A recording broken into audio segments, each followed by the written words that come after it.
So hello students, welcome back. So this lecture we'll be taking our discussion of application of derivatives forward.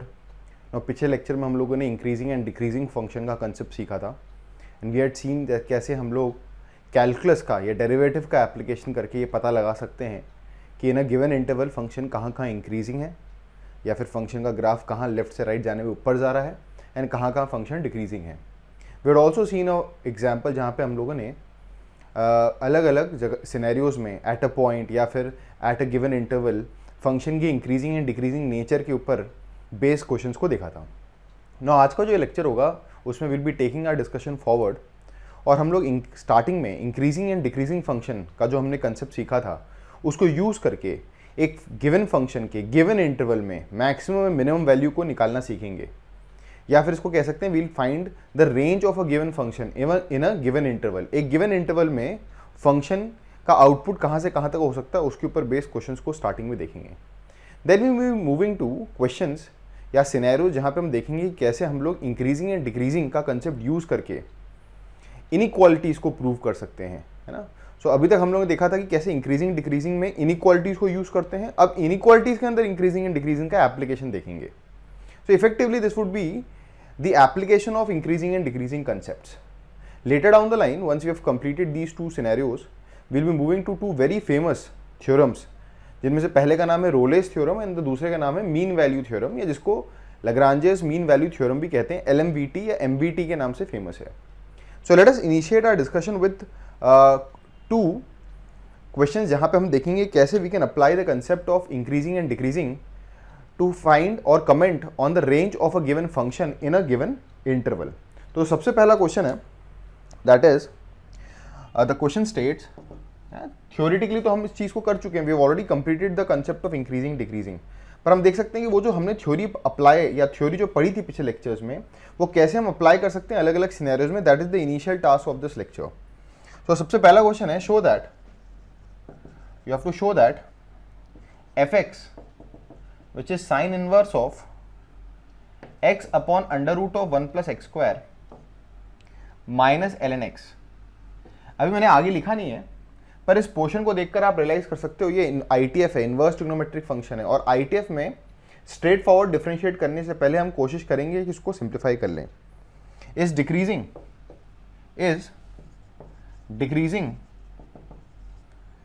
In x is an element of 1/√3 से लेकर √3 and also find its range. तो आप देख सकते हो एक interval आपको given है 1/√3 से लेकर √3 तक x की वैल्यू या फिर इनपुट की वैल्यू ऑसिलेट कर रही है. आपको बताना है आउटपुट कहाँ से कहाँ तक होगा और उसी हिसाब से रेंज के बारे में कमेंट करना है. ना सबसे पहले आपको ये पता होना चाहिए कि जो साइन इनवर्स, इसको मैं पहले अलग से सॉल्व करता हूँ, sine inverse of x upon under root of 1 plus x square जो लिखा हुआ है, इस एक्सप्रेशन को आप सबसे पहले सिंप्लीफाई करने की कोशिश करोगे. आपको मालूम है it's a very famous expression. कुछ ऐसा सब्स्टिट्यूट करो यहाँ पर कि अंदर साइन ऑफ एन एंगल आ जाए. तो आप देख सकते हो अगर मैं x को tan थीटा सब्स्टिट्यूट कर दूँ, अगर मैं थोड़ी देर के लिए x को tan थीटा सब्स्टिट्यूट कर दूँ तो ये बन जाएगा sine inverse of tan theta upon under root of 1 plus tan square theta. 1 plus tan square theta क्या होता है, सेक स्क्वायर थीटा, तो सेक थीटा आएगा. अगर इसको मैं साइन और कॉस में कन्वर्ट करूं तो this would be sine theta, क्योंकि tan थीटा होगा sine theta by cos theta और कॉस सेक थीटा होगा 1 by cos theta. Cos theta cancel हो जाएगा and this is theta. But what is theta? Theta is nothing but tan inverse of x. तो इसका मतलब ये जो sine inverse of x upon under root of 1 plus x square, ये और कुछ नहीं tan इनवर्स ऑफ x है. इस चीज का मैं यूज करूंगा. This is something that should strike you immediately, क्योंकि बड़ा इंपॉर्टेंट आउटकम है. ये हम ITF में भी कई बार कर चुके हैं. इसका मतलब अगर इस क्वेश्चन की शुरुआत करूंगा मैं तो सोल्यूशन के रूप में क्या लिखूंगा सबसे पहले कि जो मुझे फंक्शन दे रखा है वो sine inverse of x upon under root of 1 plus x square नहीं है, वो सिंप्लीफाइड वर्जन में tan इनवर्स x है. वो सिंप्लीफाइड वर्जन में क्या है, tan inverse of x minus this is ln x. So this is the simplification that I have done. Now आपको मालूम ही है कि हमें एक पर्टिकुलर रेंज में, एक पर्टिकुलर इंटरवल में फंक्शन को एनालाइज करना है. तो एक काम करते हैं, इसका डेरिवेटिव निकाल के देखते हैं, कुछ ऐसा मिल जाए हमको जैसे हम बहुत ही थ्योरेटिकली कोई बहुत ही ऐसी चीज़ कमेंट के बारे में कमेंट कर सकें जो कि अभी हम नहीं कर पा रहे हैं. तो let us do a derivative of it. So f dash x निकालते हैं विच इज इफेक्टिवली और dy बाई डी एक्स. तो क्या आएगा, tan इनवर्स x का डिफरेंस होगा 1 अपॉन 1 प्लस एक्स स्क्वायर और ln x का होगा 1 by x. So that is the derivative that we have found out. अब जरा एलसीएम लेते हैं और देखते हैं एलसीएम लेने पे क्या आएगा। सो एलसीएम लेने पे आएगा x 1 plus x square, you will gate x minus 1 minus x square. Minus अगर मैं कॉमन निकाल लूँ तो जो f डैश एक्स का एक्सप्रेशन आएगा इस फंक्शन के लिए, जो f डैश एक्स का एक्सप्रेशन आएगा वो आएगा minus x square minus x plus 1 upon x into 1 plus x square. This is the expression that I get. Minus common निकाल लिया, अब देख सकते हो एक्स स्क्वायर और 1 पॉजिटिव हो गए और x जो है वो नेगेटिव हो गया। So that was a simplification that has been done. Now I'll erase this f dash x का calculation that I have done. This is something that you should be aware of. अब आपको छोटी चीज बता देता हूँ, यहाँ पर जिस इंटरवल की बात कर रहा है ये, जिस इंटरवल के अंदर हमें डिकोड करना है इस फंक्शन को, पूरे x में नहीं करना, पूरे रियल नंबर्स के लिए नहीं करना, पूरे डोमेन में भी नहीं करना, हमें एक स्पेसिफिक इंटरवल दे रखा है। और इस इंटरवल को ध्यान से देखो, यहाँ पर जो लोअर लिमिट ऑफ x है और जो अपर लिमिट ऑफ x है, जो x का इंटरवल है, इस पूरे इंटरवल में x पॉजिटिव है। ठीक है, अगर x पॉजिटिव है तो मैं क्या बता सकता हूं, क्योंकि x पॉजिटिव है तो ये वाला पार्ट पॉजिटिव होगा डेरिवेटिव में। 1 प्लस एक्स स्क्वायर तो ऑब्वियसली पॉजिटिव होगा क्योंकि x का स्क्वायर है, वो जो पॉजिटिव क्वांटिटी होगी, प्लस 1 तो ऑल पॉजिटिव है। और आपको ये मालूम होना चाहिए जो क्वाड्रेटिक दे रखा है ना x square minus x plus 1, इसका जो डिस्क्रिमिनेंट है क्या होगा, बी स्क्वायर माइनस 1 का स्क्वायर माइनस 4ac, इसका डिस्क्रिमिनेंट -3 है जो कि नेगेटिव है। आपको ये आइडिया होना चाहिए कि एक क्वाड्रेटिक एक्सप्रेशन में अगर डिस्क्रिमिनेंट नेगेटिव होता है और एक्स स्क्वायर का कोएफिशिएंट पॉजिटिव है, इसका मतलब ये अपसाइड ओपनिंग पैराबोला है और ये अबव एक्स एक्सिस है, मतलब ये क्वांटिटी भी पूर्णतः पॉजिटिव होगी हमेशा, ये भी पॉजिटिव होगी, सब पॉजिटिव है, पर बाहर क्या लगा हुआ है, नेगेटिव। इसका मतलब इस पूरे एनालिसिस के कारण मैं कह सकता हूं, I am erasing this now, I can say this that F dash X is less than 0, negative होगा, नेगेटिव होगा क्योंकि x भी पॉजिटिव है इस इंटरवल में। 1 प्लस एक्स स्क्वायर तो बाय डिफॉल्ट हमेशा ही पॉजिटिव होगा, और x square minus x plus 1 quadratic expression के बारे में भी हमने पता लगा लिया कि क्योंकि अपसाइड ओपनिंग पैराबोला उसका डिस्क्रिमिनेंट नेगेटिव है तो ये एक्स एक्सिस के ऊपर होगा हमेशा, इसलिए ये भी पॉजिटिव आउटकम देगा। Everyone is positive in this interval, so हम कहेंगे F dash X is less than 0, बाहर नेगेटिव साइन लगा हुआ है, नेगेटिव है, for all X that belong from 1/√3 से लेकर √3। और इससे हम क्या इन्फ्रेंस ड्रॉ कर सकते हैं, this inference is very important. The inference that will draw is that in the given interval for x is an element of 1/√3 से लेकर √3, क्योंकि f dash x the derivative of this function is always negative less than 0 है, इसका मतलब function is decreasing, that implies fx is an increasing function, fx sorry decreasing है, fx मतलब कौन सा, यही tan inverse x minus ln x is a decreasing function। मतलब इसका जो ग्राफ होगा वो लेफ्ट से राइट जाने पे नीचे आएगा, डिक्रीजिंग फंक्शन है। Is that clear? You can pause the lecture, make a note of all this, make sure that आप नोट बना रहे होगे, इवन इफ अगर मैं थोड़ा सा आगे तेजी से चले जाऊं, so pause the lecture and make note of it. तो इस पूरे एनालिसिस के कारण हमें ये पता चल गया कि जो मेरे को गिवन फंक्शन था, पहली बात तो उसको मैंने सिंप्लीफाइड वर्जन में लिखा है, उसका डेरिवेटिव मैंने निकाला, उस डेरिवेटिव से मैंने इन्फ्रेंस ड्रॉ किया कि ये जो फंक्शन है ये डिक्रीजिंग फंक्शन है इन दिस इंटरवल। अब मुझे एक्यूरेट डायग्राम नहीं बनाना, पर मैं एक चीज पक्का कह सकता हूं कि अगर मैं इसका डायग्राम बनाता भी, किसी मान लो मेहनत करके इसका डायग्राम या इसका ग्राफ बनाता भी, तब भी मैं एक चीज पक्की कह सकता हूं कि 1/√3 पे और √3 पे के बीच में ये डिक्रीजिंग फंक्शन है। तो कुछ इस तरह की कहानी हो सकती है, डिक्रीजिंग है ना, स्लोप इज ऑलवेज नेगेटिव। इसका मतलब इस गिवन इंटरवल में जो मैक्सिमम वैल्यू है वो 1/√3 पे होगी। इस फंक्शन की मैक्सिमम वैल्यू, ग्रेटेस्ट वैल्यू, इसको ग्रेटेस्ट वैल्यू भी कहते हैं, the greatest value of this function, the greatest output of this function in the given interval would lie when x is 1/√3, क्योंकि डिक्रीजिंग है ना, तो छोटे इनपुट के लिए बड़ा आउटपुट आएगा, और यहां पर मैक्स वैल्यू आएगी और यहां पर मिन वैल्यू होगी। और अगर मैं y एक्सिस में देखूंगा तो ये मेरा रेंज दे देगा, यही तो रेंज होगा, ये मेरा y1 होगा और ये y2 होगा, मेरा रेंज क्या होगा, y1 से लेकर y2। तो let us find fx max. तो फंक्शन की मैक्सिमम वैल्यू कहां होगी, 1/√3 पे, it is at x is equal to 1/√3। Let us see क्या आता है, तो हमारे फंक्शन में x की 1/√3 डाल दो, what is tan inverse of 1/√3, π/3, π/3 होगा ना, माइनस ln 1/√3 है ना, that is simple, minus ln 1/√3। Is that clear? So that is the maximum value of this function in the given interval. इसी तरह से फटाफट आप लोग मिनिमम वैल्यू भी निकाल लें। इसी तरीके से आप लोग मिनिमम वैल्यू भी निकाल लें, मिनिमम वैल्यू निकाल लें। इसको थोड़ा सा और सिंप्लीफाई कर देता हूं so that it looks a bit better. आप देख सकते हो ये 1/√3 जो है ये √3 की पावर -1 है, और जो √3 की पावर -1 है, लॉग की प्रॉपर्टी लगाकर ये -1 बाहर आ जाएगा, तो ln 1 + √3 हो जाएगा, प्लस ln √3 हो जाएगा। इसी तरह से fx min निकालते हैं। बताओ मिनिमम वैल्यू कहां लाई करेगी व्हेन x = √3? जब √3 डालोगे तो क्या आएगा, tan इनवर्स ऑफ √3। ये मैंने गड़बड़ की है, tan इनवर्स ऑफ 1/√3 जो होगा वो π/6 आएगा, 30 डिग्री आएगा ना, इट वुड बी π/6। ये आप करेक्शन कर लेना, क्योंकि 1/√3 है ना, तो tan inverse of 1/√3 is π/6, 30 degree. मैंने 60 डिग्री लिख दिया था, और ये माइनस ln 1/√3 था जो कि प्लस ln √3 हो गया। अब बताओ √3 पे क्या होगा, what is tan inverse of √3? π/3 minus ln √3। बस हमारे पास आंसर आ गया है। अब हम कह सकते हैं फॉर x लाइंग बिटवीन 1/√3 से लेकर √3 जो फंक्शन है, या इसको y भी कह सकते हैं, इज एन एलिमेंट ऑफ, बताओ कहां से कहां तक, क्योंकि यहां पे क्लोज ब्रैकेट है तो हमारे आउटपुट में भी क्लोज ब्रैकेट होगा। मिनिमम वैल्यू क्या है, π/3 माइनस ln √3 से लेकर मैक्सिमम वैल्यू क्या है, π/6 प्लस ln √3। सो आप देख सकते हो कैसे हमने इंक्रीजिंग एंड डिक्रीजिंग का कंसेप्ट लगाकर एक गिवन इंटरवल में मैक्सिमम और मिनिमम वैल्यू निकाली है। ग्रेटेस्ट या लोएस्ट वैल्यू कह सकते हैं, the greatest and the lowest value of a function in a given interval. Now let us now quickly apply this concept again in a very similar question. पर ये जो question है इसके discussion ने आपको एक तरीके से ओपन कर दिया होगा, टू एक्सपोज कर दिया होगा ऐसे क्वेश्चंस में जहां पर इंक्रीजिंग एंड डिक्रीजिंग का कंसेप्ट लगाकर हम फंक्शन को एनालाइज कर रहे हैं इन अ गिवन इंटरवल, और फिर उससे उसकी रेंज के बारे में कमेंट करना है, which is effectively the greatest and the lowest value of the function in the given interval. So let us take the next question which is again on a very similar lines.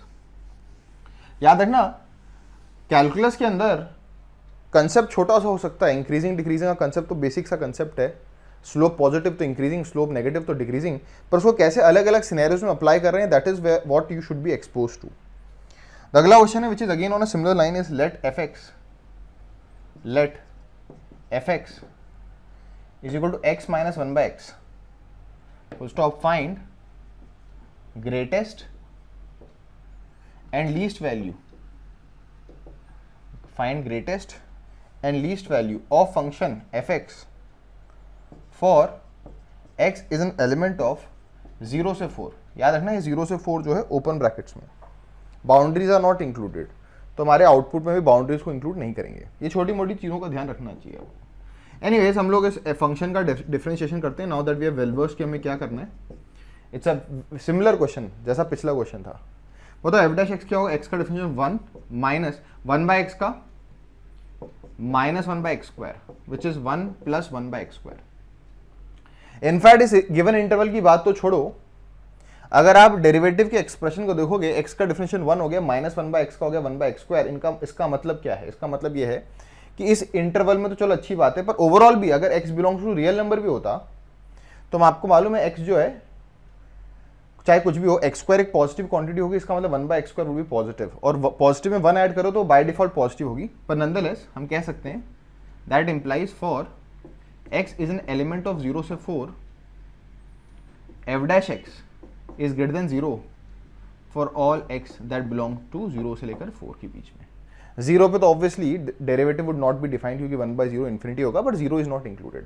मतलब अगर x मेरा 0 से 4 के बीच में है तो derivative is always positive. What does this imply? This implies fx which is x minus 1/x is an increasing function, क्योंकि derivative हमेशा पॉजिटिव है, इन x is lying between 0 से लेकर 4। Now what do you mean by increasing function? Increasing function का मतलब ये है, मैं यहाँ छोटा सा एक डिपिक्शन देता हूँ कि मान लो यहाँ पे 0 है और यहाँ 4 है, तो 0 पे जो भी वैल्यू होगी, 0 पे क्या वैल्यू अभी हम बाद में देखेंगे, पर 0 पे जो भी वैल्यू होगी 0 से लेकर 4 के बीच में फंक्शन जो होगा वो इंक्रीजिंग ही होगा, ऊपर की तरफ जाएगा। अभी ये मालूम नहीं कि 0 पे क्या वैल्यू होगी, मैंने एक हाइपोथेटिकल डायग्राम बना लिया है। मतलब जो लोएस्ट वैल्यू होगी 0 से लेकर 4 के बीच में फंक्शन की लोएस्ट वैल्यू या लोएस्ट या मिनिमम वैल्यू 0 पे अकर करेगी और मैक्सिमम वैल्यू 4 पे अकर करेगी।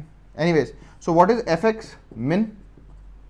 क्योंकि इंक्रीजिंग फंक्शन है तो उस इंटरवल की लोएस्ट वैल्यू 0 पे अकर करेगी, so that would be at x equal to 0, let us put x equal to 0, कहाँ गया हमारा फंक्शन, ये रहा, x को 0 डालो, क्या आएगा, f of 0 which is 0 minus 1/0 which is 0 minus infinity, answer आएगा माइनस इन्फिनिटी। मतलब जो लोएस्ट वैल्यू है माइनस इन्फिनिटी है, the lowest value is minus infinity.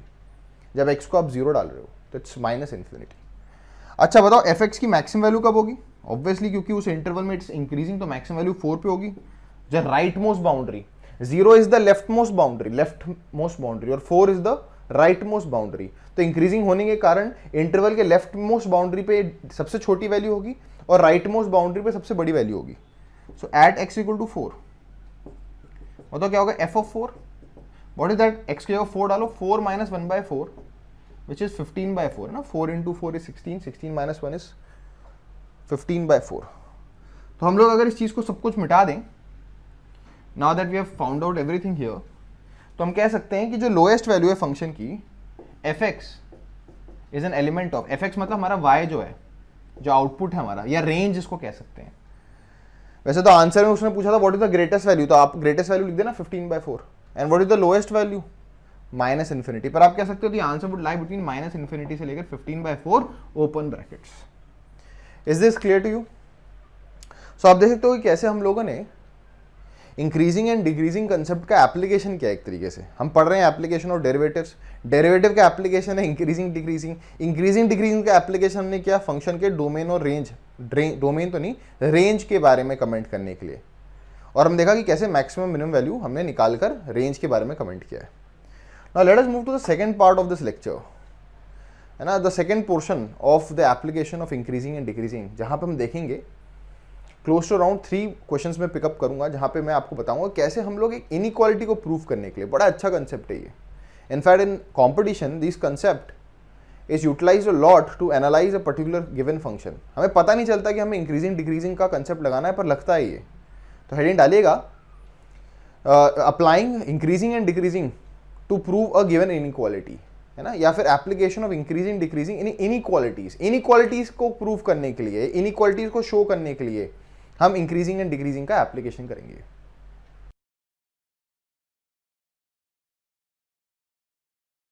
तो स्टूडेंट्स हेडिंग डालें प्रूविंग इनइक्वालिटीज यूजिंग मोनोटोनिसिटी या फिर इंक्रीजिंग एंड डिक्रीजिंग।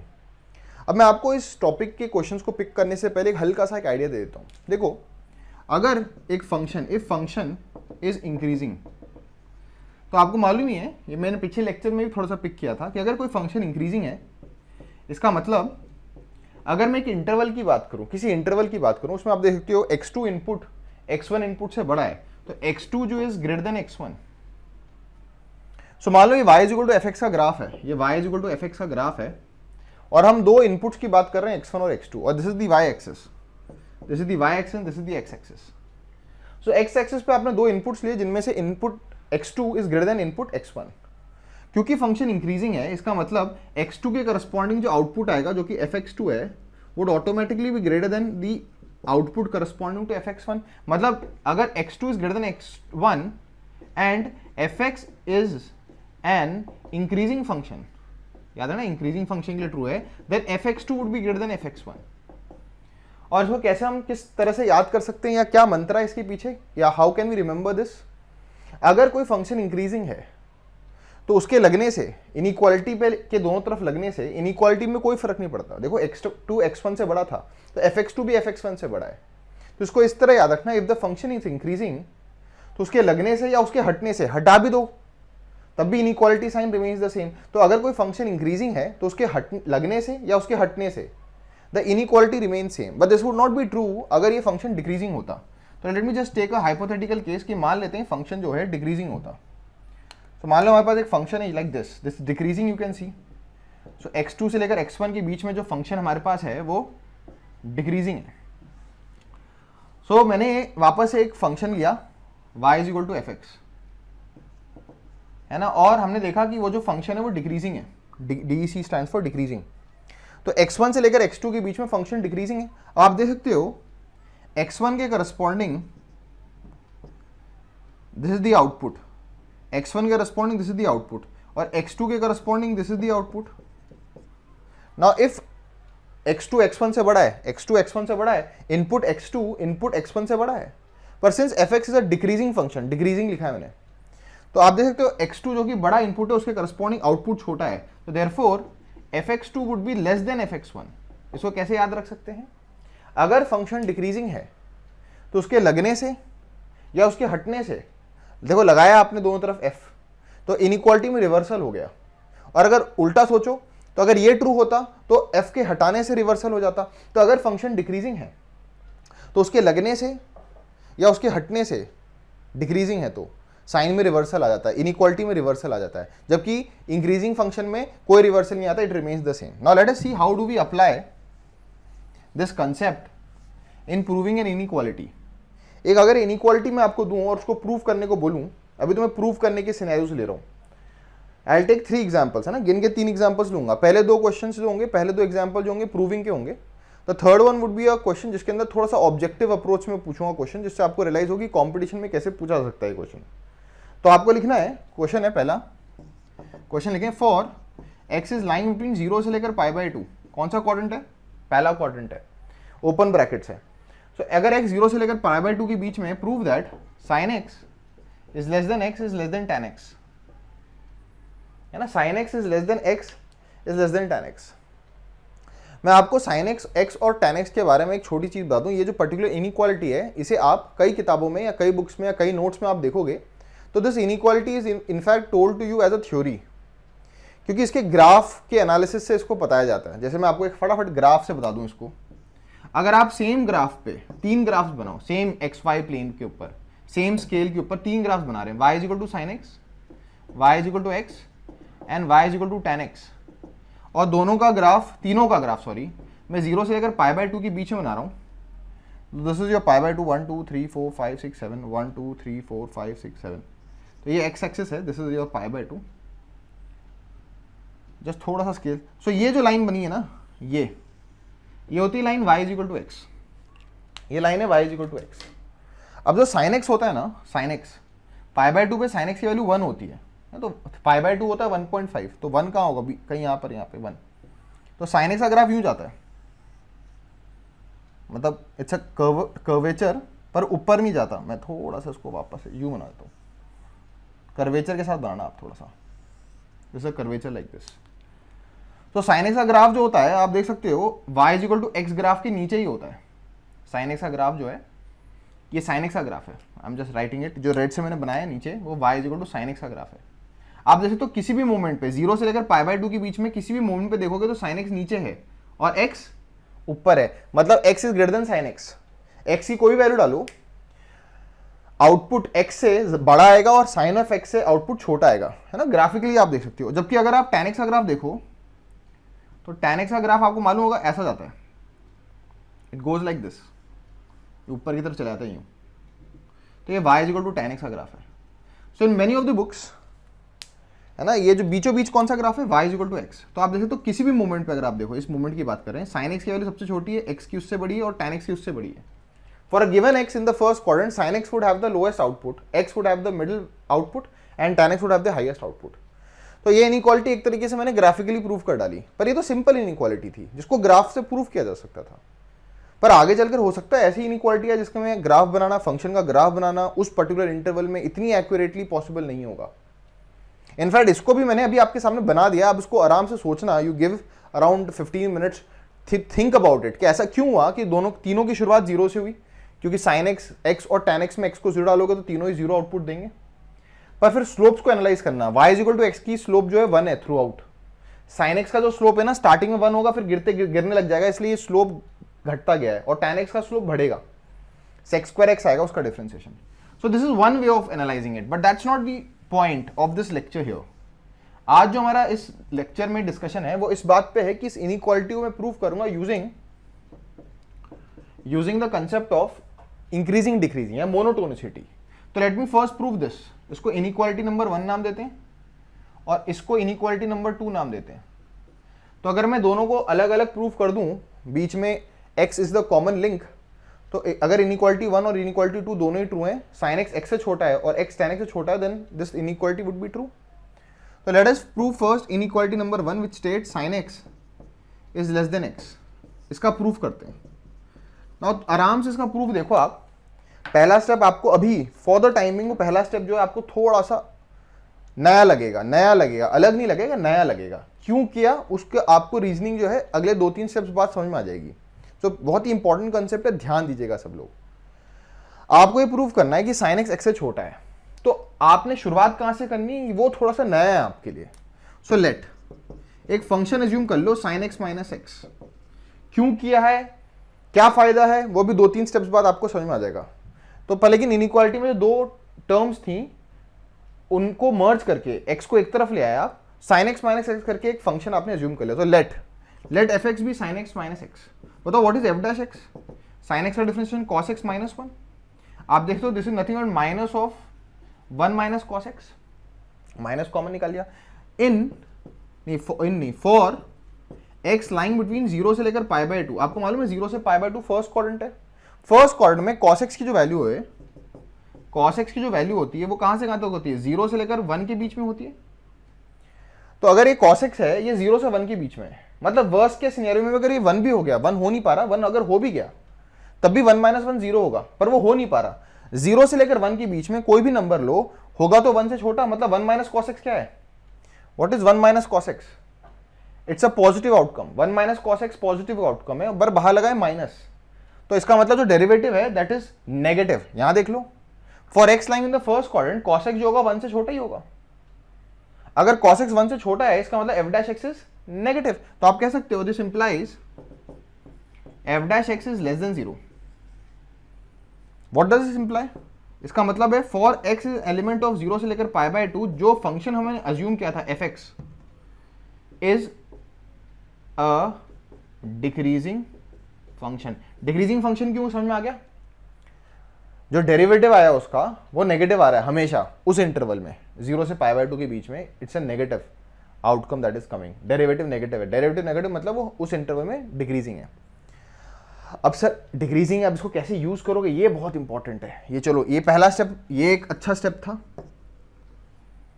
क्लियर है। अब आता है वो स्टेप जिसके कारण आपको रियलाइज होगा अच्छा इस कारण से आपने इस फंक्शन को अज्यूम किया था। अब आपको देखो, आपको इस इनइक्वालिटी को प्रूव करना है इन दिस इंटरवल। तो पक्की बात है x जो होगा इज एन एलिमेंट ऑफ 0 से लेकर 1, मतलब x कुछ भी हो 0 से बड़ा होगा। भाई आपको इस इनइक्वालिटी को प्रूव करना है for any value of x, पर वो x कहां से कहां तक के बीच में लाई कर रहा है, 0 से 1 के बीच में लाई कर रहा है, मतलब x 0 से तो बड़ा होगा। ये एक इनइक्वालिटी है, x इज ग्रेटर देन 0। क्योंकि x 0 और 1 के बीच में लाई करता है तो ऑब्वियसली x 0 से बड़ा होगा। भाई ये 0 है, ये 1 है और x कहीं बीच में है, तो x जो है 0 से बड़ा है। और f के बारे में हमने क्या प्रूव कर रखा है कि f is a decreasing function. तो x is greater then 0, I will put f on both side. Since f is a decreasing function, उसके लगने से इनइक्वालिटी में रिवर्सल आ जाएगा। समझ में आया आपको? ये रिवर्सल क्यों आया है लिखना इस स्टेप में, since fx is a decreasing function. बताओ what is fx? fx is sin x minus x, यही तो है fx। बताओ what is f of 0? f of 0 मतलब जहां जहां x है 0, what is sin 0? 0 minus 0, 0 0 minus 0 0। इसका मतलब sin x is less than x आ गया। ओहो, हेंस प्रूव्ड। मतलब हमारी पहली इनइक्वालिटी प्रूव हो गई। Inequality 1 has been proven. देख सकते हो कैसे हमने एक फंक्शन को अज्यूम किया। अब आपको फ्लैशबैक में सोचोगे तो आपको रियलाइज होगा कि क्यों हमने फंक्शन माना था sin x माइनस x। चलो अगले पार्ट पे चलते हैं। x is less than tan x। आप में से कई लोगों ने एकदम सही सोच लिया है, फंक्शन अज्यूम करेंगे इस बार क्या, x माइनस tan x है ना। Let me name it as a different function all together, gx। दूसरा प्रूफ कर रहे हैं, इनइक्वालिटी नंबर 2 का प्रूफ कर रहे हैं कि x is less than tan x का। I am erasing this. क्या फंक्शन मान लें, x माइनस tan x मान लेते हैं। अच्छा, तुम में से कुछ लोग बोल सकते हैं सर मैं tan x माइनस x मानूंगा तो क्या अलग आंसर आएगा? नहीं, अगर आपने x माइनस tan x से tan x माइनस x ले लोगे तो वही आउटपुट आएगा, बस आपको थोड़ा ध्यान देना होगा उसके बारे में। नॉनदलेस थोड़ी बहुत चीजें जो मुझे जरूरत पड़ेंगी उनको मैंने एज इट इज रहने दिया। x जो है वो ऑलरेडी 0 से 1 के बीच में ही है और x ऑब्वियसली 0 से बड़ा होगा। This is the second time we are doing it. बताओ what is g dash x? g dash x would be 1 minus x square x। sec x याद है आपको, sec x की वैल्यू कहां से कहां तक होती है, माइनस इन्फिनिटी से -1 यूनियन 1 से इन्फिनिटी। एनीवेज फर्स्ट क्वाड्रेंट में sec x 1 से बड़ा ही होगा ना, क्योंकि sec x cos x का रेसिप्रोकल। और अगर कोई क्वांटिटी 1 से बड़ी है, मतलब 1 माइनस 1 से बड़ी क्वांटिटी माइनस करो तो ये चीज नेगेटिव आएगी। तो since sec square x is greater then 1 for x that lie between 0 से लेकर 1, दिस इंप्लाइज, यहाँ लिख दो, this implies g dash x is less than 0 for all x that lie in the first quadrant. ये in fact 0 से pi by 2 होगा। What does this mean? This means gx is again decreasing function in x is lying between 0 से लेकर pi by 2। याद रखना, अगर आपने tan x minus x माना होता, tan x माइनस एक्स, तो इंक्रीजिंग आ जाता। नंदलेस यहां तक क्लियर है आपको? Is this clear to all of you? चलिए आगे देखते हैं। अब हमें अगले प्रूफ की तरफ बढ़ना है। ये तो हमने ये प्रूव कर दिया कि जो हमारा हमने gx फंक्शन अज्यूम किया था वो डिक्रीजिंग फंक्शन है। अब वापस इस पे आते हैं। x जो भी है इस इंटरवल में, इसमें यहाँ पे जो x है वो 0 से 1 के बीच में लाई कर रहा है। इसका मतलब x 0 से तो बड़ा है। Since g is a decreasing function, उसके लगने से साइन में रिवर्सल आ जाएगा। देखो this is true, x is greater then 0, पर putting g on both the sides, क्योंकि g एक डिक्रीजिंग फंक्शन है, उसके लगने से इनइक्वालिटी में रिवर्सल आ गया। हमने पढ़ रखा है ये मंत्रा। What is gx? gx is x minus tan x is less than, what is g of 0? जहां जहां x है 0, 0 minus tan 0 which is 0. From here x is less than tan x, hence proved. तो आपने inequality 1 भी prove कर दी, inequality 2 भी prove कर दी। आप अपने नोट्स में लिख लीजिएगा, using inequality 1 and inequality 2 sin x is less than x is less than tan x. Is that clear to you all of you? बड़ा अच्छा क्वेश्चन था to initiate our discussion. Now let us take a very similar question. ऐसा एक और question, और इस बार थोड़ा और ट्रिकीनेस बढ़ाएंगे। Is that clear? Let us take another question on this. So जो अगला क्वेश्चन है which is again on a similar lines. याद रखना, अगर आप किसी मोमेंट पे कोई पर्टिकुलर कंसेप्ट ना लिख पाओ, so pause the lecture but do make a note of each and every concept that we are discussing here. So अगला क्वेश्चन है again on a similar line. For x is element of 0 से 1, prove that. आपको prove करना है x minus x cube by 3, x minus x cube by 3 is less than tan inverse x, is less than x minus x cube by 6, and hence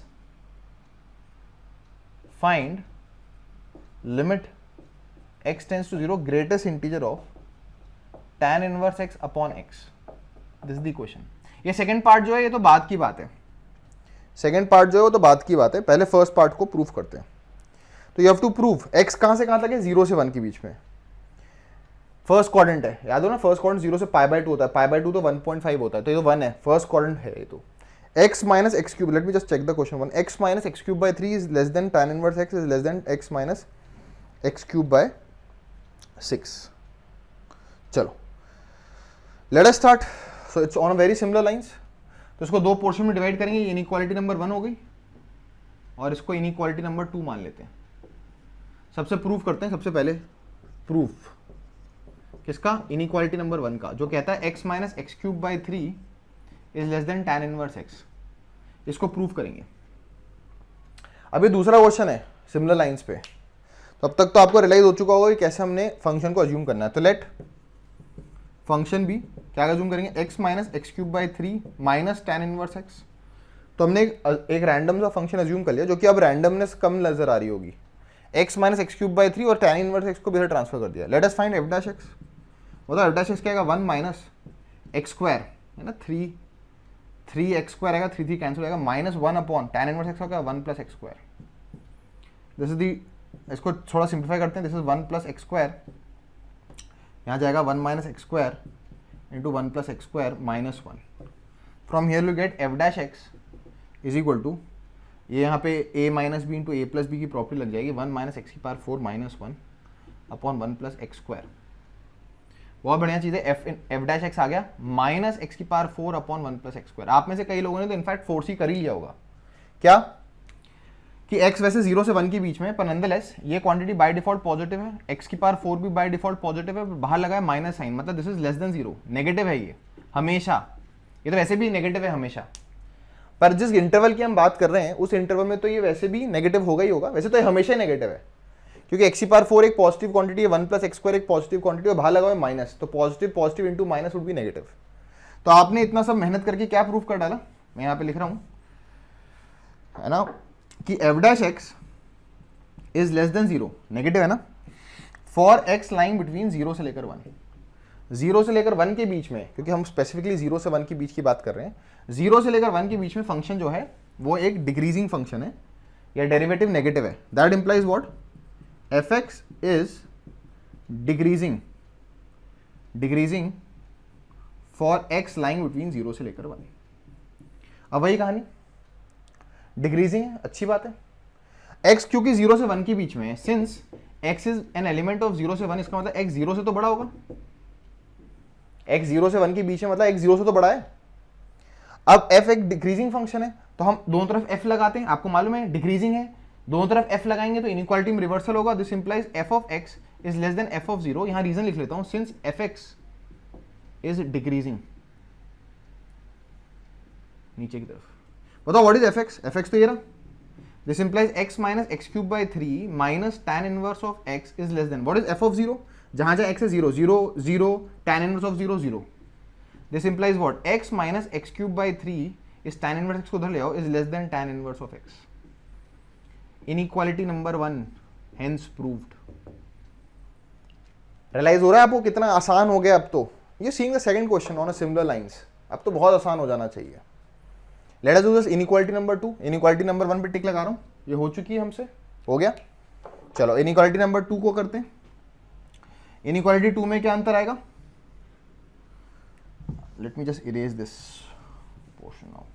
मिटा रहा हूं इसको, याद रखना, पॉज कर लेना in case I move a bit fast. So अगला inequality है tan इनवर्स x को आपको लेस देन प्रूव करना है x minus x cube by 6 से. तो फंक्शन मान लेते हैं, fx ही मान लेते हैं, कोई फर्क नहीं पड़ता, ये अलग ही पार्ट है पूरा, ये पूरा अलग ही पार्ट है. तो tan inverse x minus x plus x cube by 6 को हमने fx मान लिया. चलो एफ डैश एक्स निकालते हैं. एफ डैश एक्स क्या आएगा? 1/1 plus x square minus 1 plus 3x square आएगा, एक्स स्क्वायर बाई 2 आएगा, 3 से 3 कट जाएगा, एक्स स्क्वायर बाई 2 आएगा. और क्या आएगा? ये एलसीएम ले लेना. एलसीएम आएगा 2 1 प्लस एक्स स्क्वायर, यहाँ पे 2 आएगा, minus this is 2 into 1 plus x square plus 2 है ना, तो x square into 1 plus x square. This is what will get. Check कर लेना आप लोग, वही आएगा. 2 और 1 प्लस एक्स स्क्वायर डिनोमिनेटर आ गया. एलसीएम लेने पे यहाँ पर 2 आएगा, यहाँ पे नीचे कुछ नहीं था तो 2 इंटू 1 प्लस एक्स स्क्वायर आएगा और यहाँ पे आएगा. ठीक है, चलो देखते हैं क्या आया सिंप्लीफाई करने पे. What do you get as f dash x? F dash x आया सॉल्व करने पे 2 minus 2 x square plus x square plus x की power 4 upon 2 into 1 plus x square. आप लोग ऑब्जर्व कर लें, लिख लें. This is what you will get. 2 से 2 कट जाएगा, यहाँ से क्या आएगा? Minus x square plus x की power 4 2 1 plus x square. X square common निकाल लो, नीचे 2 है, 1 प्लस एक्स स्क्वायर है, एक्स स्क्वायर कॉमन निकला, तो यहाँ ब्रैकेट में एक्स स्क्वायर बचेगा और माइनस 1 बचेगा. ठीक है, चलो अब इस पॉइंट को याद रखना. x कहाँ से कहाँ तक है? 0 से 1 के बीच में. 0 से लेकर 1 के बीच में 2 पॉजिटिव है, ये तो बाय डिफॉल्ट पॉजिटिव है, ये भी पॉजिटिव है, और एक्स स्क्वायर भी पॉजिटिव आउटकम है. Now what about x square minus 1? x 0 से 1 के बीच में, x दे रखा है, कहां से कहां तक के बीच में? 0 से 1. इसको भूल मत जाना, x 0 से 1 के बीच में. अगर x 0 से 1 के बीच में तो उसका स्क्वायर भी 0 से 1 के बीच में होगा. अरे 0 का स्क्वायर 0 होता है, 1 का स्क्वायर 1 होता है. तो अगर x 0 से 1 के बीच में तो x स्क्वायर भी 0 से 1 के बीच में, मतलब 1 से छोटा है, और 1 से छोटी क्वांटिटी में 1 को सब्ट्रैक्ट कर रहे हो तो ये चीज नेगेटिव आएगी. ध्यान से सुनना वापस से. x 0 से 1 के बीच में तो उसका स्क्वायर भी 0 से 1 के बीच में होगा. कोई भी नंबर ले लो, 0.5 का स्क्वायर 0.25 माइनस 1 इज नेगेटिव. मतलब पॉजिटिव पॉजिटिव पॉजिटिव नेगेटिव. इसका मतलब हमने क्या देखा कि फॉर x, इसको मिटा रहा हूं, हमने क्या देखा? फॉर x लाइंग बिटवीन 0 से लेकर 1, फॉर स्पेसिफिकली इस इंटरवल की बात कर रहे हैं, F dash X is less than 0, negative है ना. What does imply? This implies F x is again decreasing function in कहां से कहां तक? 0 से 1. याद है ना, यही क्वेश्चन कोई और स्टूडेंट दूसरा एक फंक्शन एज्यूम कर सकता था, x minus x cube by 6 minus tan inverse x करके कर सकता था, वो उसमें वो इंक्रीजिंग आ जाता. नॉनदलेस अब फटाफट इस चीज को सॉल्व करते हैं. तो अब देख सकते हो हमने क्या प्रूफ कर डाला. हमें मालूम है x 0 से 1 के बीच में, इसका मतलब x 0 से बड़ा है. जो नया फंक्शन हमने f अज्यूम किया है इस प्रूफ में, that is a decreasing function, तो उसके लगने से साइन में रिवर्सल आएगा. रीजन आप खुद लिख लीजिएगा यहाँ पर, सिंस y बहुत ही ईजी है क्योंकि F x is decreasing function. What is F x? It is tan inverse of x minus x plus x cube by 6 less than what is 0, f of 0, जहाँ जहाँ x है 0, tan inverse of 0 0 0 0, तो 0 ही आएगा। यहाँ से हमारे पास क्या आ गया, tan inverse x is less than x minus x cube by 6, hence inequality number 2 is also proven, tick mark. Inequality 1 भी ट्रू है, इनइक्वालिटी 2 भी ट्रू है, इसका मतलब tan इनवर्स x इससे बड़ा है और इससे छोटा है, तो बीच में लाई करेगा, hence the inequality is proven. Now they have just added another step, another question to it, so that जिसने ये प्रूव कर लिया वो सेकंड पार्ट भी प्रूव कर ले। तो ये लिमिट का क्वेश्चन है सेकंड पार्ट, और इसमें सैंडविच थ्योरम लगेगी। कुछ लोगों को सैंडविच थ्योरम पता होगी, कुछ लोगों को नहीं पता होगी, you would come to know about it. ये ग्रेटेस्ट इंटीजर है।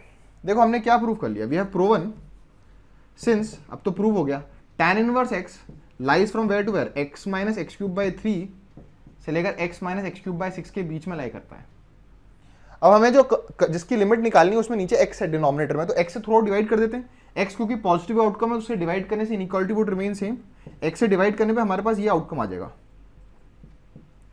थ्रू आउट मैंने x से डिवाइड कर दिया है। कुछ लोग अगर ज्यादा सोच रहे होंगे कि सर x एक वेरिएबल है, डिवाइड करने पे आपने साइन में रिवर्सल क्यों नहीं किया, क्योंकि x एक पॉजिटिव आउटपुट है, क्वांटिटी है, और पॉजिटिव क्वांटिटीज के मल्टीप्लाई डिवाइड करने से इनइक्वालिटी रिमेन सेम। ठीक है, तो ये हमारे पास आ गया। अब मुझे बताओ x is tending to 0, x is tending to 0, अगर आप x is tending to 0 put करते हो, आप मान लो ग्रेटेस्ट इंटीजर है, यहाँ पर ग्रेटेस्ट इंटीजर है, मतलब इंडिकेटिव वैल्यू लेगा, अंदर वाले की इंडिकेटिव वैल्यू लेगा, x is approaching 0।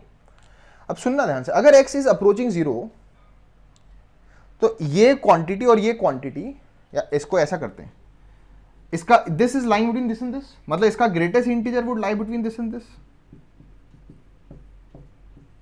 Sandwich theorem क्यों बोलते हैं भाई, ये इन दोनों के बीच में सैंडविच है, तो इसका ग्रेटेस्ट इंटीजर भी इन दोनों के बीच में सैंडविच ही होगा,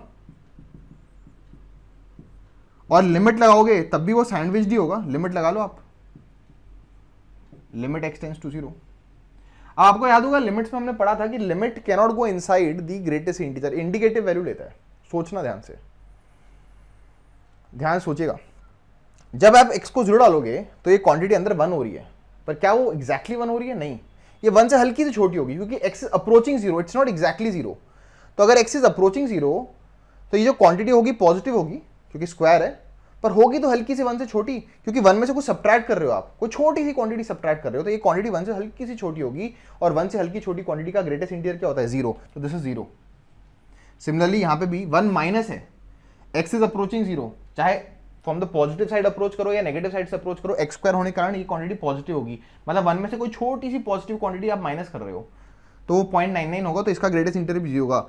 ये क्वांटिटी इन दोनों के बीच में सैंडविच है, लोअर लिमिट और अपर लिमिट 0 है, इसका मतलब इसका आंसर क्या होगा? 0। इसको सैंडविच थ्योरम कहते हैं। नॉनदलेस आई गेस आपको ये रियलाइज हो चुका होगा कैसे हमने इस क्वेश्चन को किया है। Is that clear to you? A very nice question which explains you कि कैसे हम लोग सबसे पहले इंक्रीजिंग डिक्रीजिंग या मोनोटोनिसिटी का कंसेप्ट यूज करके प्रूव कर सकते हैं इनइक्वालिटी को, and once you have proven that inequality we can certainly apply it in other concepts all together. Is that clear? Now let me take one last question, बड़ा अच्छा question है this last question that I am about to take, जिसमें आप देखोगे कि it's not necessary कि हर बार क्वेश्चन प्रूव दैट का ही बन के आएगा, है ना। एक ऑब्जेक्टिव अप्रोच का क्वेश्चन भी बन सकता है जहां पे आपको इंक्रीजिंग डिक्रीजिंग का कंसेप्ट इनइक्वालिटीज में यूज करना पड़ सकता है। तो let us move to that question.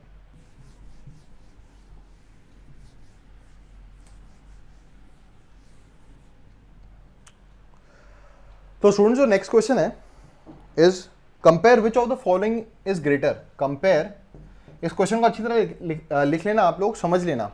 मैं आपको एक सेल्फ प्रैक्टिस क्वेश्चन भी दूंगा इसके बाद, जो कि एकदम इसी लाइंस पे बेस्ड होगा, है ना। तो उस क्वेश्चन को आप अपने हिसाब से अटेम्प्ट करना, and once you have done it you can write the answer in the chat section और in the comment section, so that I will let you know कि अगर वो आपने आंसर जो दे रखा है वो सही है कि नहीं। तो क्वेश्चन है compare which of two is greater, 100 की पावर 1/100, 100th रूट ऑफ 100 एक तरीके से, और 101 की पावर 1/101, मतलब 101th रूट ऑफ 101। तो बहुत ही अच्छा क्वेश्चन है, इसलिए बड़े ध्यान से सुनना। जैसे मैंने कहा कि इसके ऊपर बेस्ड एक और क्वेश्चन मैं आपको सेल्फ प्रैक्टिस के लिए दूंगा जस्ट आफ्टर दिस क्वेश्चन, और उसका जवाब, उसका जो सोल्यूशन होगा वो भी इसी सोल्यूशन से इंस्पायर्ड होगा। पर ध्यान देने वाली बात है, डिटेलिंग्स पे ध्यान देना होगा आपको। Nonetheless seeing the two numbers, पहली बात तो इस क्वेश्चन को अगर आप पहले कभी नहीं देखोगे तो आपको रियलाइज ही नहीं होगा कि ये कैलकुलस से होगा। पर आप दोनों इन फंक्शंस को देखो, दोनों इन फंक्शंस तो नहीं, दोनों इन नंबर्स को देखो, इनके नेचर को देखकर आपको रियलाइज होगा कि let us take function x की पावर 1/x। उसका रीजन है, अगर मैं x को 100 डालूंगा तो ये f ऑफ 100 है, और अगर मैं x को 101 डालूंगा तो f ऑफ 101 है एक तरीके से। तो अगर x इनपुट 100 है तो you will get this output 100 की पावर 1/100, और अगर x 101 है इनपुट तो आउटपुट आएगा 101 की पावर 1/101। कई लोगों ने, आप में से कई स्टूडेंट्स ने, yes they have understood correctly. अब हम इसको इंक्रीजिंग डिक्रीजिंग प्रूव करने वाले हैं इन द गिवन इंटरवल। दोनों ही इंटरवल जो है 0 से बड़े हैं, तो देखते हैं, इसको एनालाइज करते हैं। x की पावर 1/x कहाँ से लेकर कहाँ तक इंक्रीजिंग है, कहाँ से कहाँ तक डिक्रीजिंग है। नॉनदलेस f' निकालते हैं। तो आपको मालूम है लॉगरिथमिक डिफरेंशिएशन लगेगा इसमें, तो लॉग ले लेते हैं। तो ln of fx is equal to 1/x ln x, log of this करोगे तो 1/x नीचे आ जाएगा। डिफरेंशिएट करो 1/fx into f'(x). We have done logarithmic differentiation in detail in methods of differentiation. 1/x का differentiation minus 1/x² ln x को as it is छोड़ दिया, plus 1/x को एज इट इज छोड़ दिया ln x का 1/x।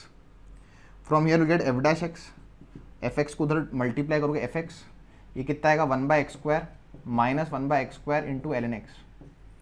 From here you can get this outcome that f'(x) is equal to what is fx, x की power 1/x, x की power 1/x, fx जो है x की power 1/x है, 1/x² common आ जाएगा, आ गया 1 minus ln x। This is what you will gate. So this is the expression of f'(x) that you got.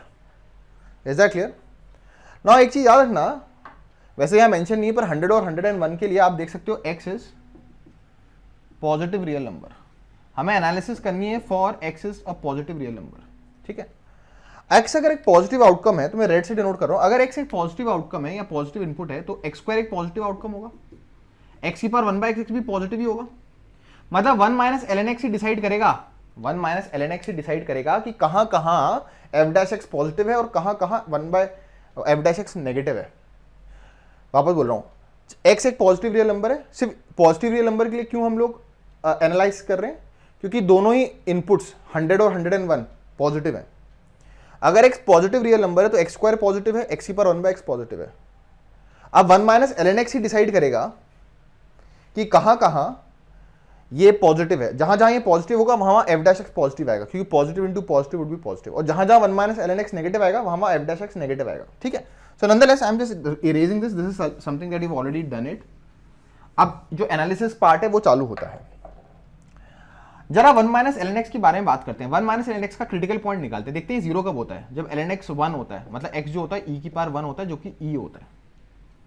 आपको realise हो चुका होगा, अगर x 0 से 1 के बीच में है, अगर x 0 से 1 के बीच में 1 log ऑफ 1 क्या होता है 0, सॉरी 0 से e के बीच में log ऑफ e क्या होता है, ln e क्या होता है 1, तो 1 माइनस 1 उस पॉइंट पे 0 होगा f'(x). पर अगर e से छोटा होगा, x अगर e से छोटा होगा तो आप यहां देख सकते हो if x is less then e या ग्रेटर देन 0 से लेकर e के बीच में, अगर x 0 से e के बीच में है, this implies 1 minus ln x is negative. क्यों? क्योंकि ln x 1 से छोटा होगा, क्योंकि ln e 1 होता है।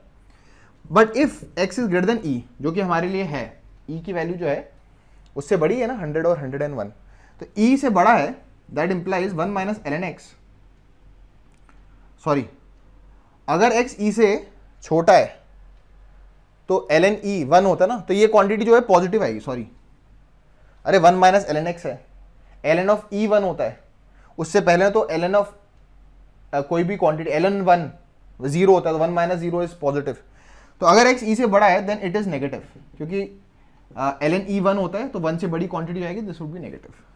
इसका मतलब क्योंकि हम लोग को इस पर्टिकुलर पॉइंट पे डिस्कशन करना है, क्योंकि हमारे दोनों इनपुट्स 100 और 101 e से बड़े हैं, तो for x is greater then e f'(x) is negative. क्यों है नेगेटिव? क्योंकि भैया पॉजिटिव पॉजिटिव और ये हमने नेगेटिव प्रूफ कर दिया। This implies fx is decreasing, क्योंकि नेगेटिव है, डेरिवेटिव नेगेटिव है, for x is greater then e। इस चीज का यूज हम लोगों को इस क्वेश्चन में करने वाले हैं हम लोग, ध्यान से देखना कैसे। Now I am erasing all this. हमने इतनी मेहनत करके प्रूव कर दिया कि जो फंक्शन हमने अज्यूम किया है वो अगर मेरा इनपुट ई से बड़ा है तो वो फंक्शन जो है वो कैसा है, decreasing, it's a decreasing function, ठीक है। अब आपको मालूम है 100 और 101 दोनों ई से बड़े, 100 is less then 101, 100 is less then 101, ठीक है। एफ कैसा फंक्शन है, for x is greater then E F is a decreasing function, क्योंकि ये डिक्रीजिंग फंक्शन है तो एफ के लगने से द साइन में रिवर्सल आ जाएगा। व्हाट इज एफ ऑफ 100, 100 की पावर 1/100 इज ग्रेटर देन 101 की पावर 101/101। बहुत ही इंपॉर्टेंट तरीका हमने प्रूव कर दिया, which is greater, what is greater of the both, answer होगा ग्रेटर होगा 100 की पावर 1/100 and that is the answer to it. Please make a note of this question, बहुत ही अच्छा क्वेश्चन है। जैसा मैंने कहा मैं इसी के ऊपर बेस्ड एक और सेल्फ प्रैक्टिस क्वेश्चन आपको दूंगा।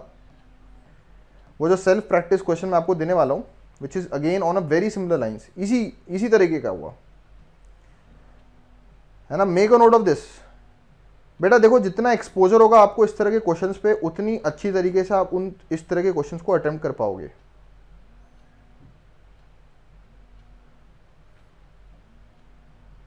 Just hold on a minute, I just give you that question. मैं थर्ड जाता हूँ, तब तक आप लोग नोट्स बना लेंगे अपना। Make a note of this.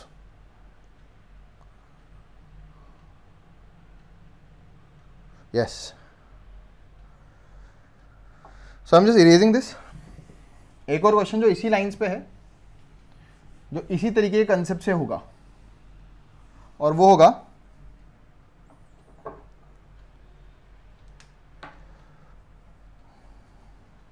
एक असर्शन बेस्ड क्वेश्चन है।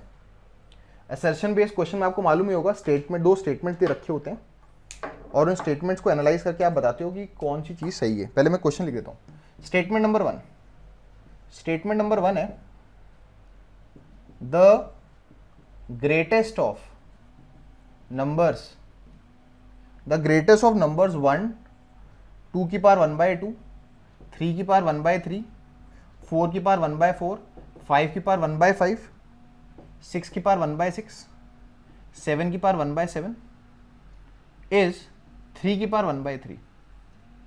ये स्टेटमेंट नंबर 1 है। स्टेटमेंट नंबर 2,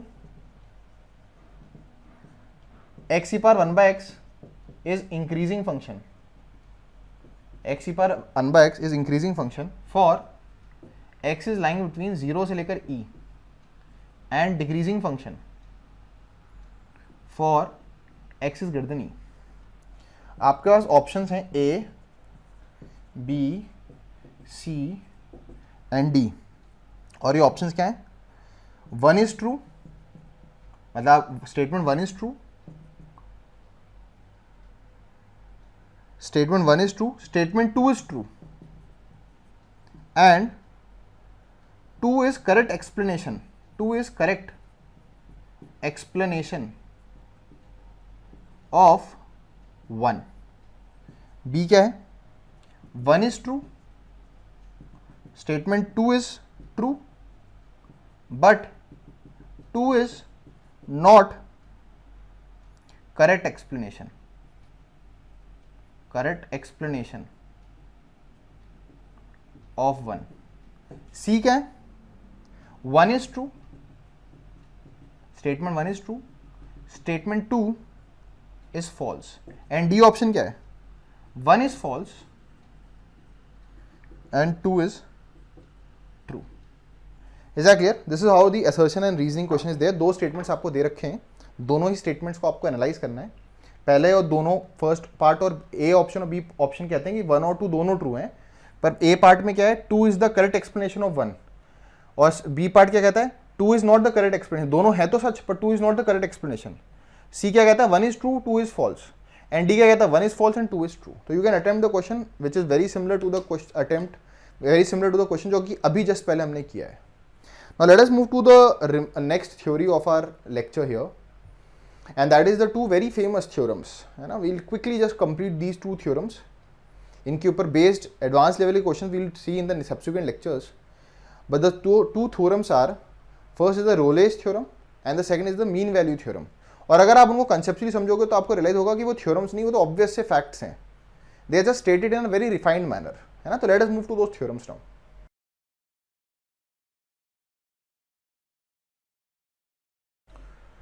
तो students let us now move to the discussion of Rolle's and mean value theorem. तो सबसे पहले डिस्कशन करते हैं रोलेज थ्योरम की।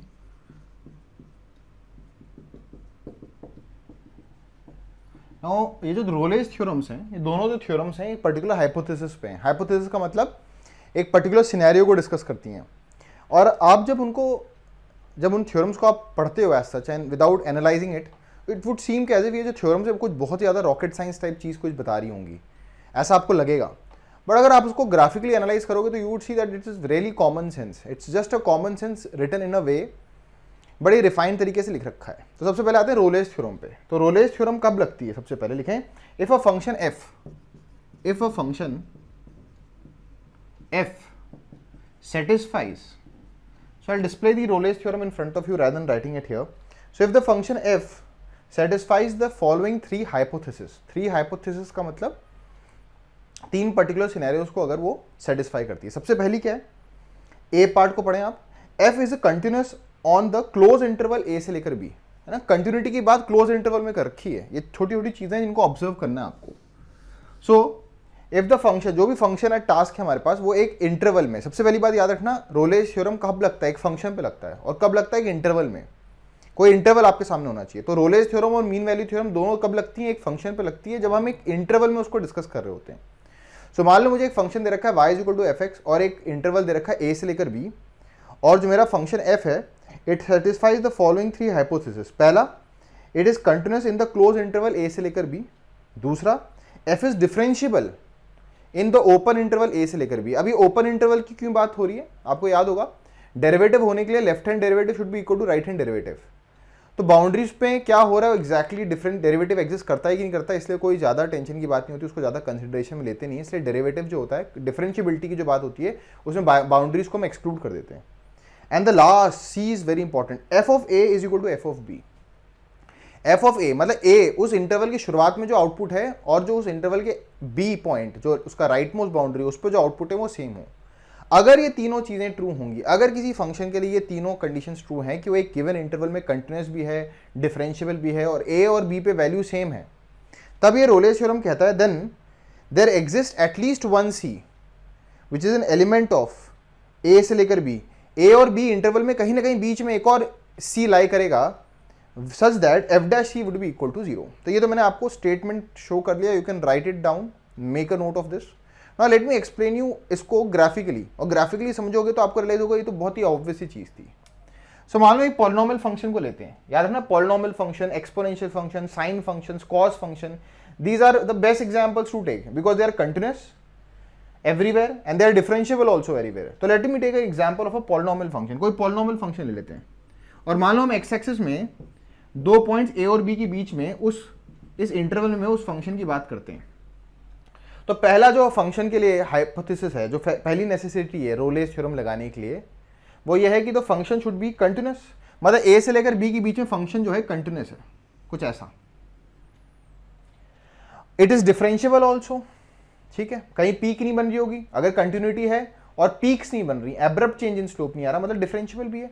पर एक तीसरी कंडीशन भी जो बहुत इंपॉर्टेंट है, that is f of A is equal to F of b. मतलब ए पे जो आउटपुट आएगा एफ ए पे जो आउटपुट आएगा f a should be equal to जो बी पे आउटपुट आया एफ बी। अब एक सिंपल सी बात है, ए और बी के पे वैल्यूज बराबर हैं। अब मान लो मेरा फंक्शन जो है वो नीचे गया होता, तो ऑब्वियसली इस पॉइंट पे वापस आने के लिए उसको कभी ना कभी तो घूमना पड़ेगा, कम से कम एक बार घूमना पड़ेगा, 2 बार भी घूम सकता था। मान लो फंक्शन ऐसा होता, मैंने ब्लैक में एक सिनेरियो ले लिया जिसको मैं डिस्कस करूंगा, पर ऐसा भी हो सकता था ए और बी पे वैल्यू सेम है, तो हो सकता है फंक्शन नीचे गया, फिर ऊपर चले गया, फिर नीचे चले गया, फिर ऊपर चले गया, फिर वापस घूम के वहीं आ गया। इसको एक रॉकेट की तरह ट्रीट करो ना, जिसका स्टार्टिंग लेवल और एंड लेवल सेम है। अब जो रॉकेट है उसका जो पाथ है ए और बी के बीच में, या तो ऊपर जा सकता था फिर नीचे जा सकता था, पर घूम के उसको वापस उसी पॉइंट पे आना है, क्योंकि ए और बी पे जो लेवल है वो सेम है। एक और क्या सिनेरियो हो सकता था, या तो कांस्टेंट ही लाइन ही होती पूरी की पूरी।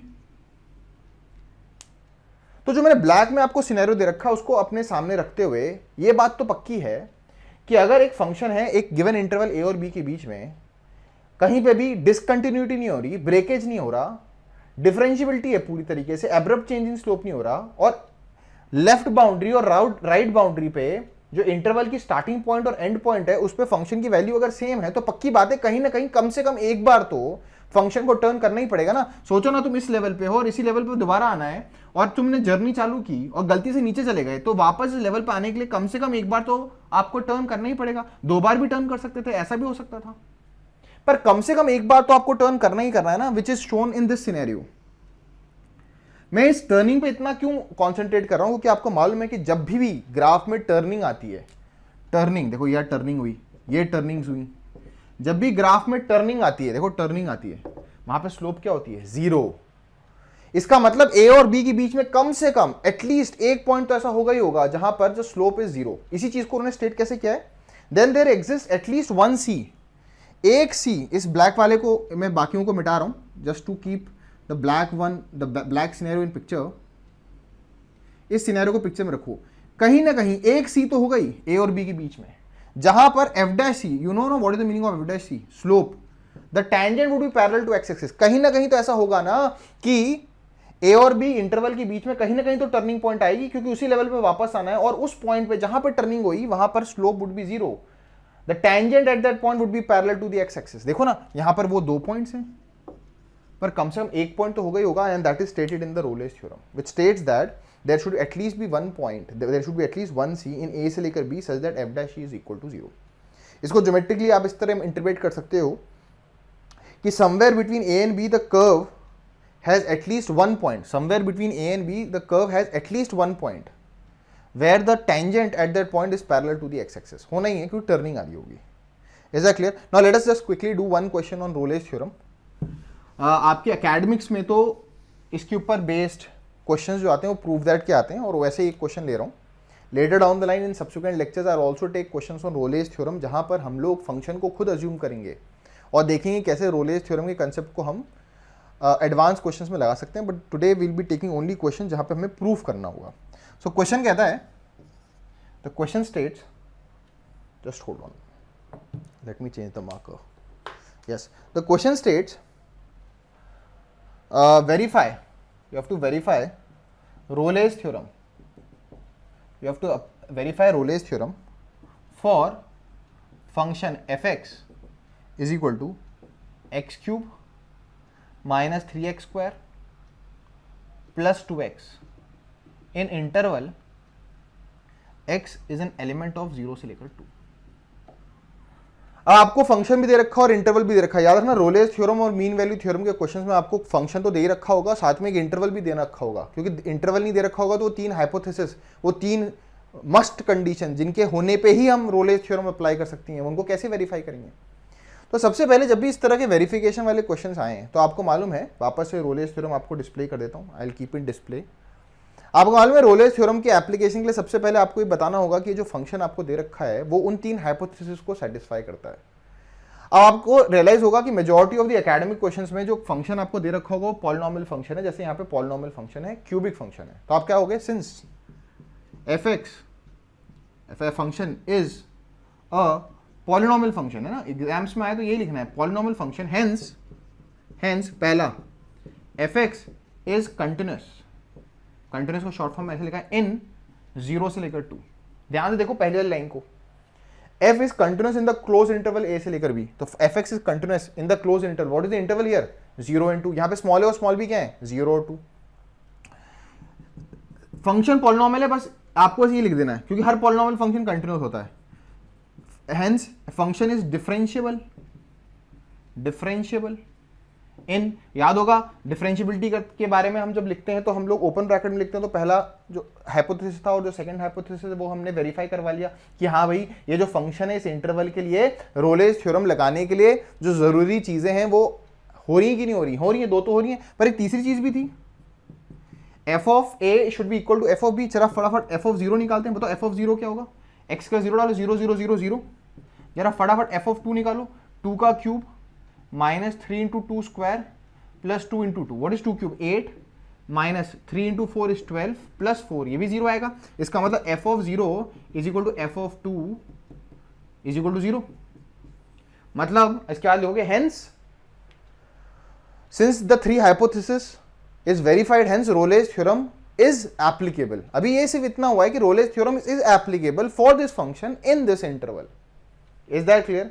तो हमने ये पहले तो जब भी वेरिफिकेशन वाला क्वेश्चन आएगा रोलेस थ्योरम का तो दो पार्ट्स में करना है। पहले पार्ट में तो आपने वो 3 हाइपोथेसिस इस गिवन फंक्शन के लिए, इस गिवन इंटरवल के लिए ट्रू है ये स्टेट करनी है।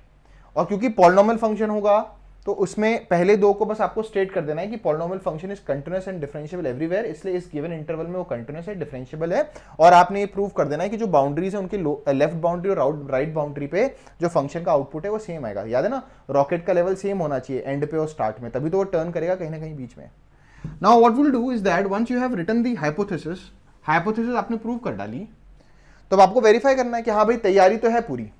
सो आप क्या करोगे, एफ डैश एक्स निकालो। एफ डैश एक्स बताओ what is F dash x? It is 3x square minus 6x plus 2, 3x square minus 6x plus 2। चलो एक एफ डैश सी निकालो। एफ डैश सी क्या होगा? 3c square minus 6c plus 2।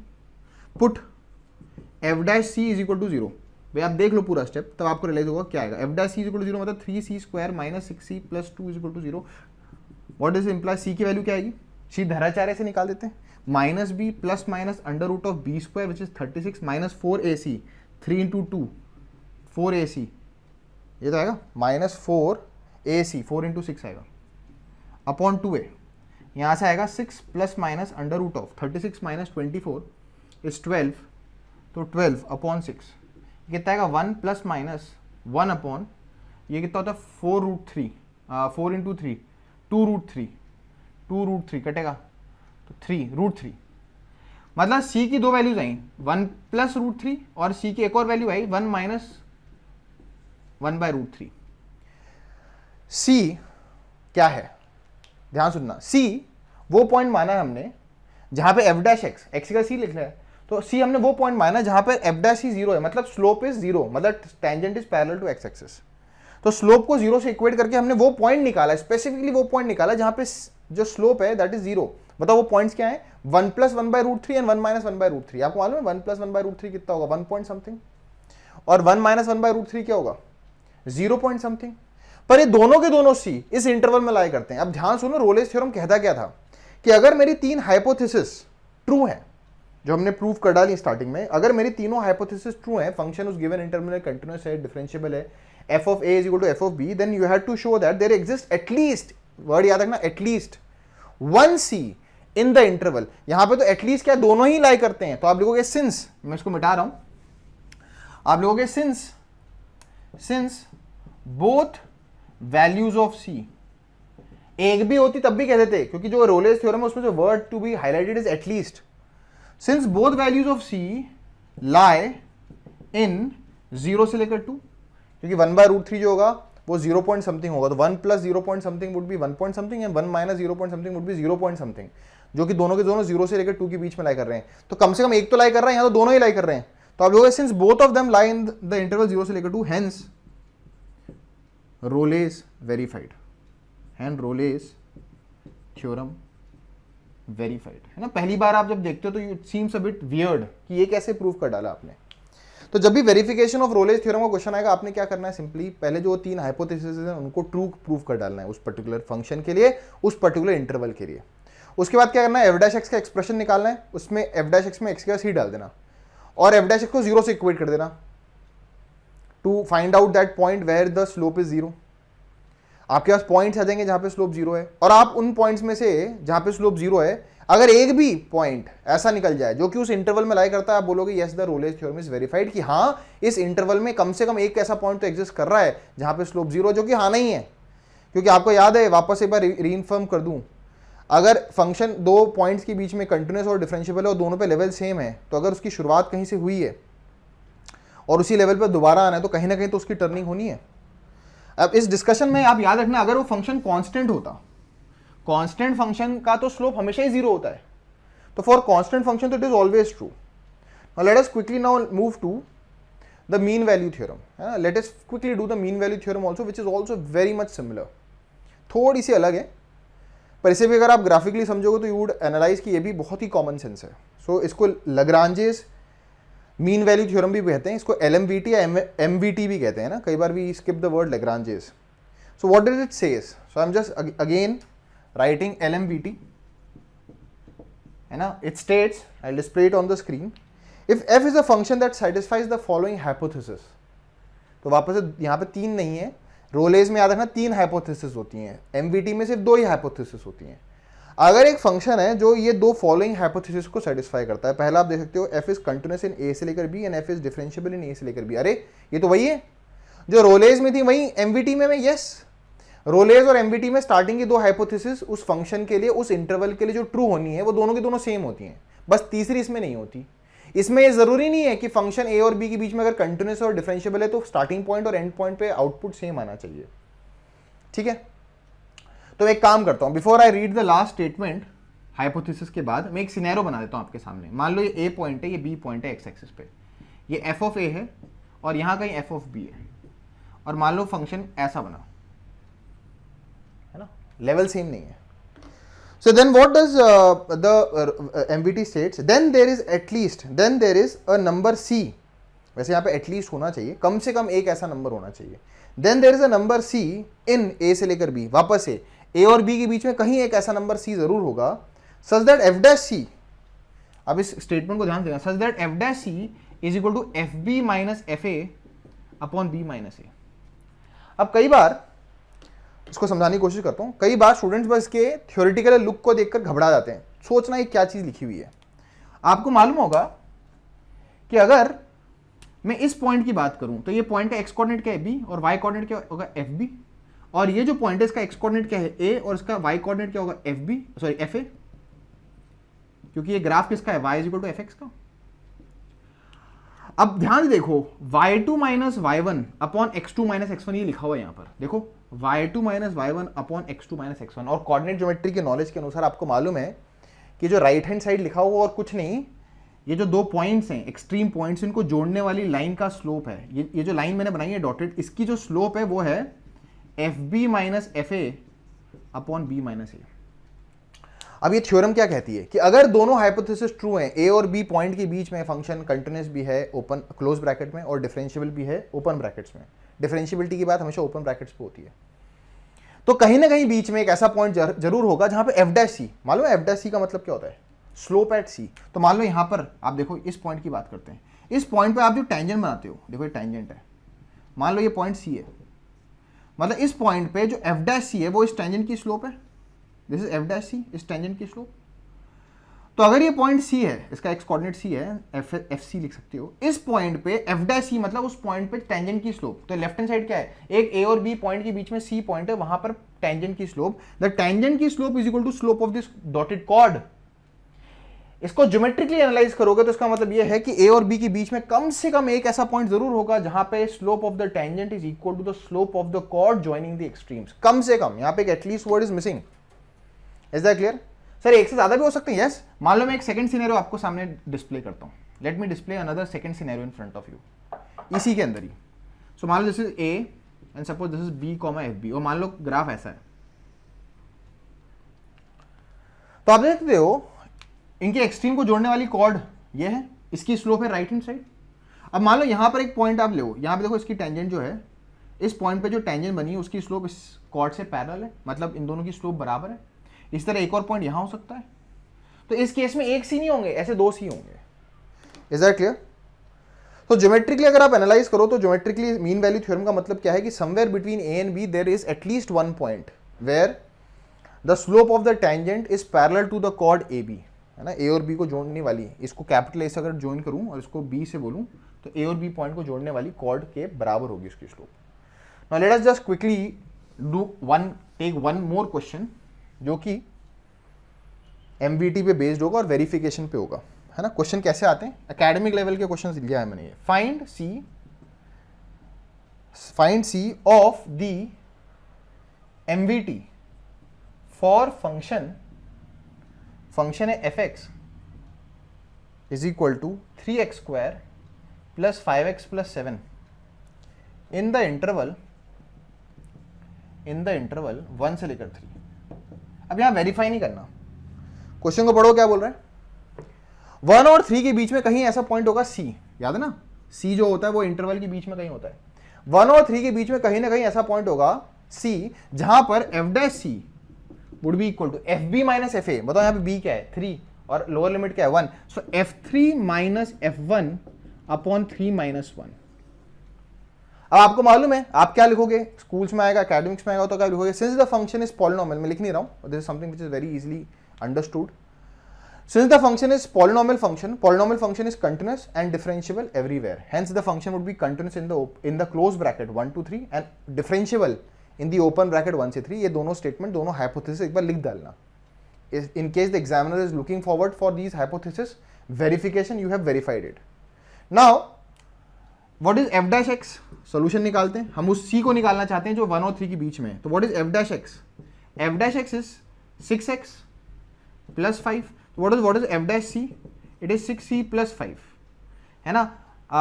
Using the statement put f dash c is equal to f3 minus f1 upon 3 minus 1. फटाफट f dash c क्या है 6c plus 5, f3 कितना है 3 डालो, 3 का स्क्वायर 9, 9 इंटू 3 27 प्लस 15 प्लस 7, ये f3 हो गया ना. 3 का square 9 into 3 27, 3 into 5 15 plus 7 minus f1 क्या होगा, f1 3 plus 5 plus 7, 3 plus 5 plus 7 upon 3 minus 1 is 2. अब देखो क्या होगा, 7 से 7 कैंसिल हो जाएगा, 5 से 5 ये कटेगा तो 10 बचेगा, और 3 से ये यहाँ कट जाएगा, ये 24 बचेगा. तो 24 प्लस 10 इज 34, 34 बाई 2 इज 17.